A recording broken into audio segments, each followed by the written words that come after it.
This is the Katipunan Dialogue Podcast. Magandang araw sa lahat ng ating mga tagapakinig dito sa DZUP 1602. Welcome to the Katipunan Dialogue Podcast, where we hold conversations about national security and international relations. This is Aaron Malyari, your host for this podcast. We are on the second episode of the Katipunan Dialogue Podcast. Ang programang ito ay hatid sa inyo ng UP Center for Integrative and Development Studies Strategic Studies Program. Ang UP-CIDS, ang Policy Research Unit ng University of the Philippines System, at isa ang Strategic Studies Program sa 16 na fields of research sa ilalim ng UP-CIDS. Ang Strategic Studies ay nakapokus sa pag-aaral ng mga usapin sa national security, diplomasya at international relations. Ang Katipunan Dialogue Podcast ay isa sa mga flagship projects ng Strategic Studies Program at isa sa mga kaabang-abang pang proyekto ng SSP o ng Strategic Studies Program ay ang paparating na ika-6 na Katipunan Conference sa November 2024. Sa mga interesado, maaaring pumunta sa UP-CIDS website para sa mga karagdagang detalye. Sa ating first episode, pinag-usapan natin ang Philippine Maritime Zones Act. In today's episode, we will talk about the Self-Reliant Defense Posture Bill. Ang Self-Reliant Defense Posture Bill ay bahagi din ng mga priority legislations ng 19th Congress.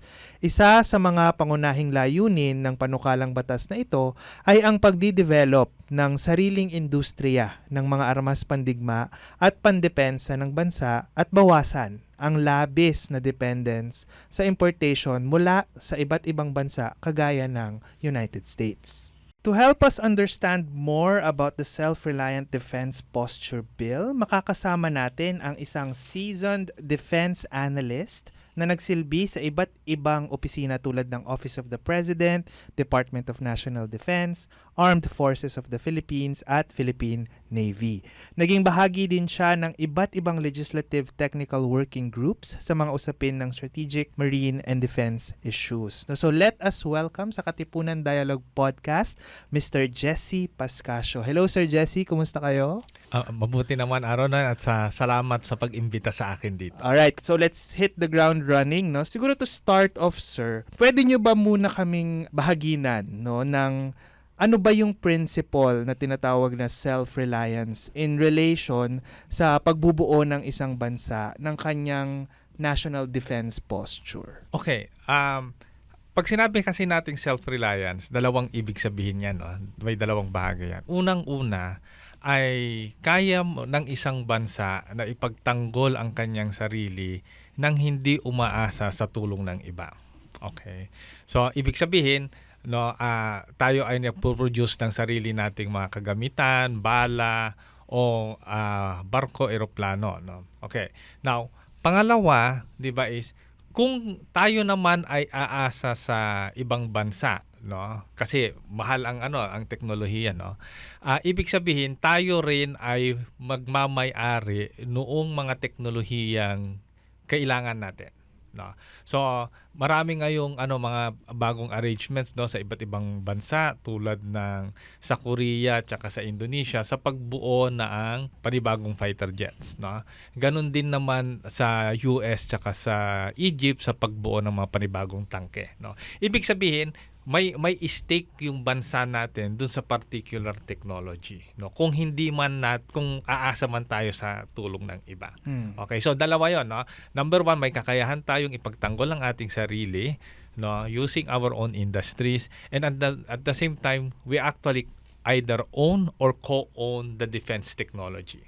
Sir, okay, without saying so much about the details, can you share lang din siguro ano ba yung status ng ating pagiging self-reliant sa Pilipinas? Okay, yan ay isang masalimuot na karanasan ng ating bansa, no? Kasi we were never self-reliant. no, for the most part, no.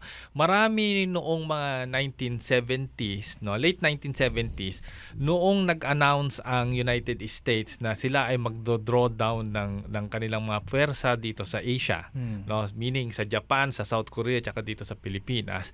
Sabay-sabay tayo ng mga ibang bansa na nagkaroon ng sarili nating self-reliance defense posture program. Nagsaksid ang Japan, nagsaksid ang Korea, nahuli tayo ay napag-iwanan ng panahon, no.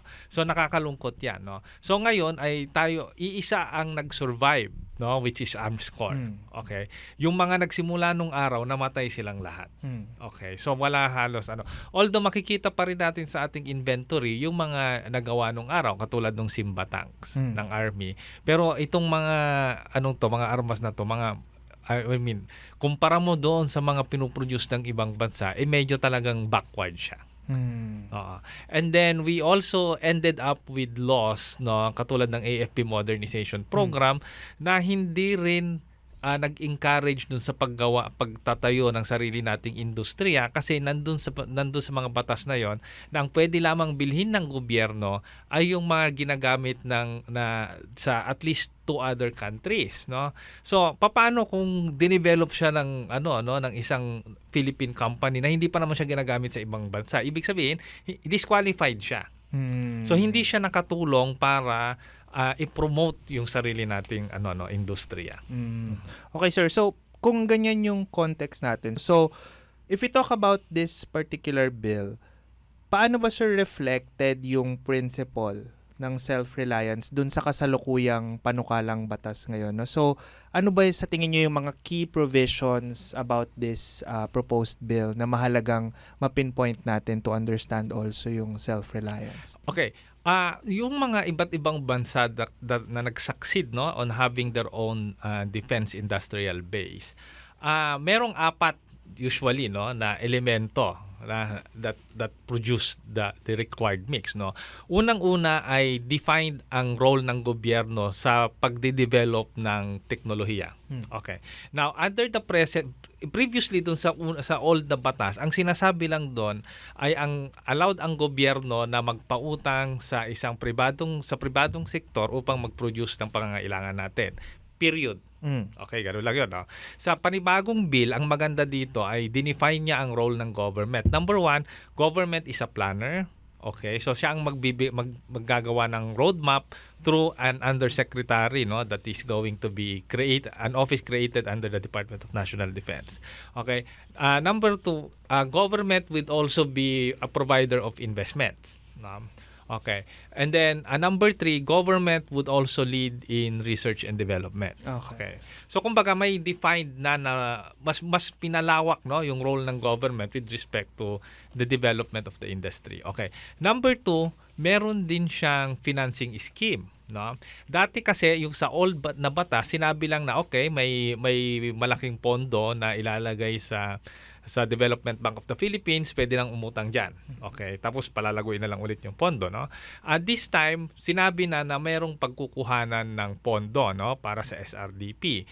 Unang-una dyan ay yung kita sa mga land reclamation efforts ng government. Okay? 5% sa kita ng government arsenal. Although medyo maliit yun, no, kung tutusin. And then other fund sources, no? So for sure ngayon, meron ka ng source ng financing, no. Ang third element that na kailangan nating maintindihan ay yung insurance for investments, no, for private investments. Yun ang hindi ngayon klaro dun sa bill. Sa ibang bansa kasi, no, kapag ang private sector ay nag-invest sa R&D, no, para hindi naman malugi yung private sector pag hindi binili or nag-fail yung R&D, no, dahil gobyerno naman ang humingi ng tulong sa kanila, may insurance, no, para pwede nilang i-reimburse yung ginastos nila sa R&D, no. Yun ang hindi clear doon sa batas, no. And then number 4 is a guaranteed buy. Ibig sabihin, kung ano yung inimbento or binuo ng ating providing sector, may garantiya sila na bibilhin yun ng gobyerno. Okay, doon sa bill natin, hindi yun nilagay na guaranteed buy. Kasi we still need to pass through we created an exemption under the Republic Act 9184 as amended, no? Pero ang ginawa nung batas ay binigyan ng pantay na pagkakataon, no, yung ating mga defense industries, especially yung mga binuo dito sa Pilipinas, na makakompete doon sa cheaper alternatives from abroad. Okay, so kumbaga pantay sila kasi we incentivize the industries by removing by giving them exemptions from national and internal revenue taxes, So, kumbaga production-wise mas mababa na yung ginawa natin. Plus binigyan pa tayo ng preferential treatments during bidding. So, kumbaga although it's not a guaranteed buy, but our industries now would have an equal chance, of being selected.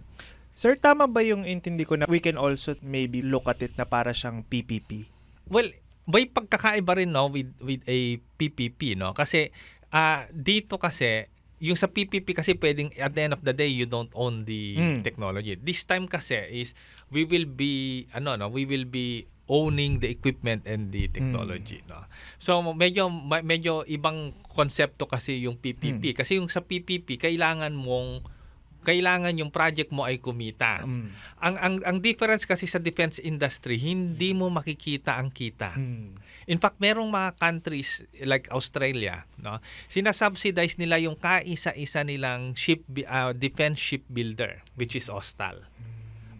So, kasi nga mas interesado sila doon sa meron silang kakayahan or meron silang shipyard na magproduce ng barko nila pag kailangan na nila rather doon sa return on investments, So kailangan nating maintindihan yun, na pag sinabi nating defense self-reliance, may kita pero hindi ganun kalaki. It's just enough, na mabawi natin yung investments. Yon, I think mahalaga yung point na yun, sir, na hindi siya about profit. Yeah, hindi. Okay, sir. So, for quite a long period of time, sabi nyo nga kanina, di ba, may mga previous iteration na tong Self-Reliant Defense Posture Bill. Hindi napapasa yung into a law itong mga ganitong panukalang batas. So, sa tingin nyo, ano yung mga barriers for that? Kasi kung mahalaga siya para sa ating national security, bakit kaya hindi siya nabibigyan ng pagkilalang ganun? Okay. Alam mo, may kasabihan kasi tayo na it takes a tragedy to change society, So nung mga araw kasi, 'di ba? Marami naman nagbibigay sa atin. Tapos hindi pa ganoon kalaki din yung inilalabas ng gobyerno para sa ating modernization program. Okay. Ngayon na medyo malaki-laki na, ibig sabihin bumibigat na siya at bibigat pa siya. Okay, so because of, 'di ba, bigla nating na-realize na, 'di ba, may threat sa China, kailangan na wala na talaga yung mga World War II vessel natin, hindi na talaga natin sila mga ibang mapalutang. So kailangan na talaga natin magpalit, So because of that, napansin ng gobyerno na bumibigat na in terms of foreign exchange, Kasi imagine mo, our contracts alone with South Korea is already amounting to I think around $1 billion, So kumbaga may effect, malapit niya nang maapektuhan yung general economy, So it's right now the time to actually help lower down din, the cost of acquisitions. Pero ngayon, sir, na nakita natin, syempre may bago tayong administration with President Marcos Jr., So paano ninyo nakikita na nagko-configure yung Self-Reliance Defense Posture Bill sa National Security Plan ni BBM? Well, I do think so, Kasi number one, the President has also updated our defense concept. Meron na tayong tinatawag na comprehensive archipelagic defense concept, So ang outlook ng ating defense ngayon ay hindi na internal, external na siya. So kung ang threat mo ay external, hindi na pwede yung mga dati mo ring gamit. So kailangan mong mag-refleet, kailangan mong mag-rearm, etc. Pangalawa, na-recognize ng administrasyon ni President Marcos na nagbabago na rin ang mundo. Ibig sabihin, yung mga assumptions natin nung araw na malabo ang magkagera. Matapos ang invasion of Ukraine and what happened in Israel and what's happening in other parts of the world, na hindi na ganon tayo kasigurado na hindi tayo magkakagera. Okay. So, And if you look also at the policy of this administration, makikita natin na unti-unti gusto ng pangulo na ang gobyerno ay investor na din. So you have the Maharlika investment funds, etc. So I think having an SRDP bill fits squarely into that kind of policy framework, that and policy mindset that the president have. Alright. No, so, syempre, obviously, sir, diba, that also means na kailangan may follow-through, kailangan may political will na maipagpatuloy yung initiative na maipasa tong SRDP, no? Yeah, kasi as of August 10, I think, September 10, okay, I think the enrolled bill was already out of the Senate, no? So, ibig sabihin, it's on its way for presidential signature, no? But I think one thing na kailangan ho maintindihan ng mga tao is okay, pag nagka-SRDP bill ka ngayon, hindi ibig sabihin na bukas magkakaroon ka na ng bagong barel. Okay. So parang parang pag-aasawa 'yan. So parang itong itong pagpasa natin ng bill, parang pagpirma mo pa lang 'yan ng marriage contract. So it takes a while bago ka magkaanak, and then it takes a while para yung anak mo lumaki, no? So it's not a kumbaga there's a lot of catching up to do, no? So hindi siya magic pill. So it also requires a lot of commitment and a long-term commitment, no? Hopefully hindi naman sana ganong katagal din yung yung paggawa ng roadmap as provided for under the law para alam na ng mga investors, no, kung ano yung And one key thing I think that we need to understand, similar to marriages, you also need some stability in the relationship. No.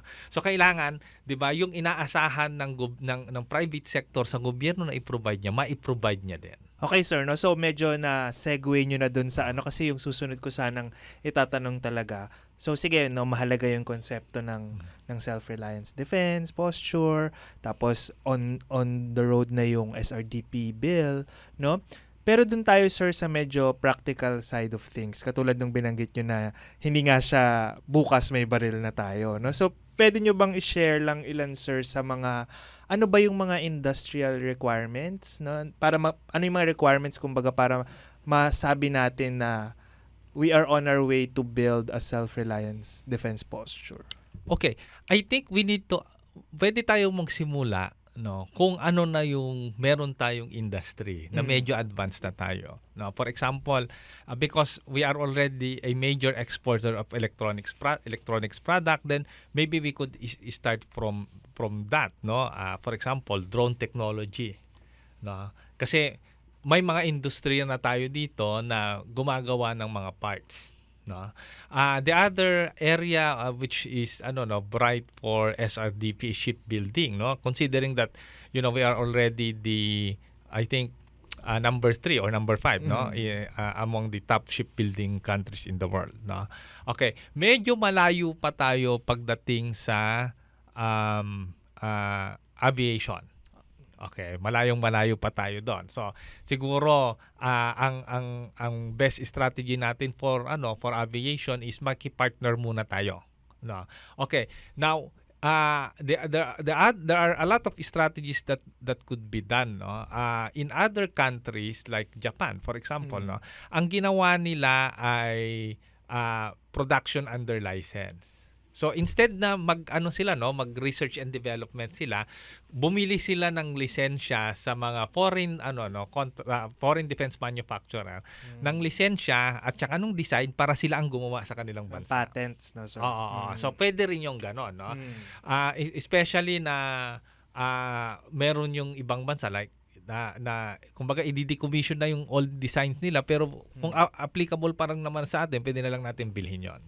From what I gather, sir, so this would mean na hindi lang siya yung DND yung involved, no? So talagang magkakaroon tayo ng parang almost like a paradigm shift pagdating dito na kailangan magtulong-tulong yung iba't ibang government agencies for this. Yeah, correct. Kasi yun yung maganda rin dun sa batas, no. So kasi ang failure ng marami nating batas is ibinigay mo lahat sa isang ahensya yung yung role, no. Dito sa panibagong batas na lalabas kung siya ay mapirmahan ng presidente, yung incentives, no, is going to be managed by the investment promotion agencies like the BOI, etc., no? Kasi nga wala namang kapasidad din yung yung DND na mag-compute ng long-term investment So kumbaga, at least nandun siya sa mga ahensya na may technical na kapasidad para gawin yon, no? So again, that is one of the key features of the bill, that na hindi lang DND ang may role or may pananagutan sa pagdevelop ng ating industriya. Kaya rin talaga, sir, na proseso talaga siya. Hindi siya yung bukas may baril na tayo. Hindi na. Kasi may learning curve pa rin yun yung working together. Alright, sir. So ngayon, punta naman tayo, sir, medyo ilagay natin yung konteksto nung SRDP siguro kasi pinag-uusapan natin kanina na gusto nga natin na maging self-reliant, no? So, pero paano pag inilatag natin siya side by side sa relationship natin sa ating mga partner states din, no? Sa mga kaugnayan na natin, lalo na halimbawa sa United States, no, na nagbibigay ng or nagpe-pledge at least ng military aid sa atin, no? So on top of those na ginagawa na ng iba ring mga bansa, no? So ano yung take nyo, sir, dun sa magiging possible impact nito or paano natin ina-navigate yung relationship natin pagdating sa defense at strategic na outlook ng Pilipinas kung magkakaroon tayo ng SRDP bill? Actually, malaki.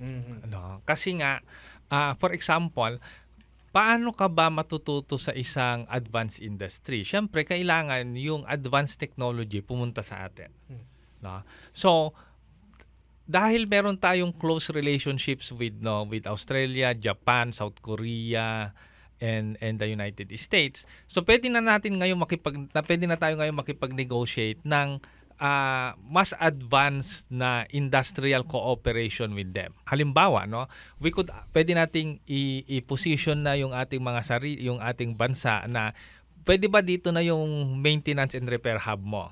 Para yung mga Pilipino ma-expose sila doon sa advanced technologies, and then our industries here could help, could start developing spare parts, no, technologies, chips, no, that are needed to maintain this equipment, no. That's one. Okay, now the other one is, di ba, pwede na rin natin, pwede din nating kausapin itong ating mga kaibigan kasi ang nangyari dun sa Ukraine, di ba, yung mga gamit nila binibili na nila sa labas Okay. So pwede na nating sabihin sa kanila na sa Japan, for example, or Taiwan na okay, pwede bang yung isang lugar sa isang isla natin, for example, Cagayan de Oro, or punta tayo dun sa mga poorest or undeveloped areas like Samar and Leyte, no? Na okay, pwede ba tayong gumawa ng defense industrial zone diyan? Okay, so de-develop ng Japan yung port, 'di ba? Miminahin ng Australia yung minerals doon. Okay, and then i-provide ng US yung technology, no? So in one area meron kang port, meron kang defense industrial zone, and at the same time meron kang kampo. So kumbaga, mas maluwag na ngayon yung kapasidad ng ating gobyerno na mag-open up, no, to more creative ways of relationships, so for with this country. Parang pwedeng mas din yung knowledge transfer, no, sir? Kasi walang knowledge transfer kung hindi sila pupunta dito. And wala ring knowledge transfer kung pipigilan natin silang pumunta rito. No? So I think it also needs some paradigm shift, no, from our concept na hindi masama na andito sila. Sir, pwede nyo bang i-elaborate yan? Okay. Kasi after during the time of the Cold War, 'di ba? And yung ating namang mga kaibigang Amerikano hindi rin naman naging totally mabuti sa atin, no? So tayo ay lumaki sa paniniwala na masama ang foreign military presence dito sa ating bansa, no?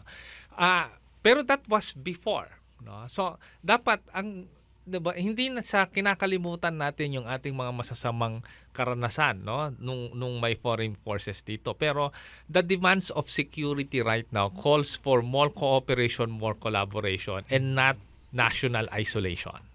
No, so ibig sabihin, mas marami kang kaibigan, mas marami kang kakampi, mas lumalakas yung sarili mong depensa, no? And pag sinabi naman natin na makakakampi, hindi naman ibig sabihin nun makikipaggera tayo pag may gera sila, 'di ba? Ibig sabihin din nun, pwede rin naman kumita lang tayo habang naggigera sila, 'di ba? 'Di ba? Bakit hindi? 'Di ba? So ang magandang ehemplo niyan, for example, is India. Yung India, kaibigan niya si United States, kaibigan niya rin si Russia, no? Pero noong ginera ng Russia ang Ukraine, hindi rin sinanto ng India yung sanctions ng United States, no? Bumili pa rin siya ng langis ng India kasi interest niya 'yun eh.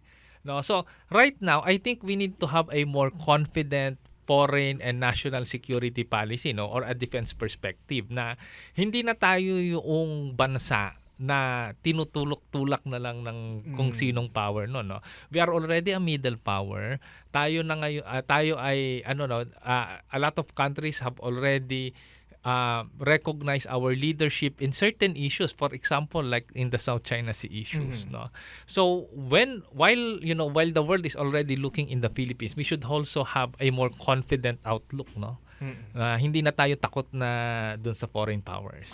All right. No, so sir, medyo nabanggit nyo na, no, kasi pinag-uusapan natin yung mga yung kahalagahan ng cooperation. No, so pag pinag-usapan natin tong SRDP bill, no, in relation to the increasing geopolitical tensions, no, halimbawa sa yun nga yung binanggit niyo sir sa West Philippine Sea, how do you think this bill will have a role, no, and in relation also with our other military agreements, no, pagdating dito sa usapin natin sa position natin dito sa issue natin sa West Philippine Sea? Okay, kasi ang key concept is actually deterrent. No? So pag if you are a self-reliant defense country, no, ibig sabihin niyan yung mga gustong kumalaban sa iyo katulad ng Incheck, no, magdadalawang isip sila na guluhin ka kasi alam nila na kahit ipalubugin nila yung barko natin, makakapag-produce tayo ng kapalit. 'Di ba? It's a message no. Ang nangyayari ngayon, nabutasan ng Incheck yung dalawang barko natin. Hanggang ngayon hindi pa nare-repair kasi nga ang tagal din nung ating yung we do not have dedicated shipyards, no, to actually repair immediately our defense assets, no. So yun yung critical doon, no. So kung alam nung isang bansa na ka lang naman reliant ka lang naman sa United States. Ibig sabihin, ang kakausapin ko na lang ay yung United States. Kumbaga nawalan ka ng voice in the international community, no. And this time having this bill around and giving us giving us a door, no, to engage with more countries. Ibig sabihin then is slowly we are also building up that deterrent, no, capability. All right, sir. No, so siguro to try to close our conversation and sum it up, ano yung sa tingin ninyong mga challenges at saka opportunities na dinadala ng SRDP bill para sa Pilipinas? Okay. Particular sa challenge natin is implementation. Okay, kasi nga doon tayo lagi mahina, no, libo-libo ang batas natin pero hindi naman natin nasusunod, no. So I think ang challenge ngayon is number one, the speed of the implementation of the law. Okay, without actually sacrificing our values with respect to governmental transparency, accountability, etc. No, we don't need to cut corners, no. Number two, I think challenge is convincing the private sector na this is really the way to go. Okay. So we need to do road shows, no. We need to kasi 'di ba? Kung ako yung isang kumpanya, bakit ako maglalabas ng bilyon-bilyon kung hindi ako sigurado na bibilhin ng gobyerno, no, yung aking gagawin, no. So I think those are the two main challenges. Okay. Now with respect to opportunities, I think this is an opportunity for us to leapfrog, no. Kasi ang ano natin, ang mentality natin dati, especially sa ating mga Pinoy, stage by stage, crawl, walk, run, ganyan-ganyan, no? Pag ganun pa ho kasi ang ating mentality, ibig sabihin no, matagal tayong makaka-shift, no? But an SRDP bill, for example, that has a specific provision prioritizing disruptive technologies like AI, drones, etc., allows us to actually leapfrog into the technological field, no. So ito ho ay malaking bagay, especially doon sa ating mga kabataan na gustong magkaroon ng viable startups, no. And who wants to innovate, no. So I think that is where our young people right now will have a very good opportunity if the implementation of the law, no, would actually takes its course. And I think maiintindihan ng ating mamamayan na ito naman ay hindi ito panggera. Actually, itong ginagawa natin is para maiwasan ang gera. Yun. I think napakahalagang point nun, sir, kasi baka iniisip nung iba na parang, are we gearing up for war with this type of bill? Pero no. It's about being self-reliant, yung magkaroon tayo ng ganong self-reliant defense posture for deterrence. Alright, maraming salamat Sir Jesse Pascasio for your time and for discussing with us your insights on the self-reliant defense posture bill. Maraming salamat Sir Jesse. Thank you very much, Aaron, and hanggang sa susunod.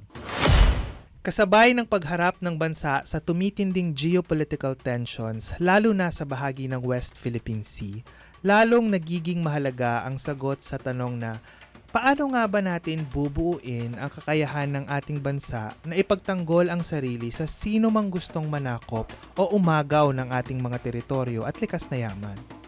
Ang Self-Reliant Defense Posture Bill ay isang legislative initiative upang ilatag ang balangkas tungo sa pagtataguyod ng isang long-term, self-reliant defense posture. Mula sa research, development, manufacturing at paggamit ng mga kagamitang pandigma mula sa sariling kakayanan ng bansa through the development of our local industry. Muli, maraming salamat sa lahat ng mga tumutok sa ating talakayan ngayong araw. Pakinggan ang mga previous episodes ng Katipunan Dialogue Podcast sa aming official Spotify account, The Katipunan Dialogue Podcast. I-follow at mag-subscribe din sa official Facebook page at YouTube account ng DZUP 1602 para sa mga upcoming episodes ng ating podcast. Para naman sa mga activities at updates ng UP-CIDS, visit our website cids.up.edu.ph.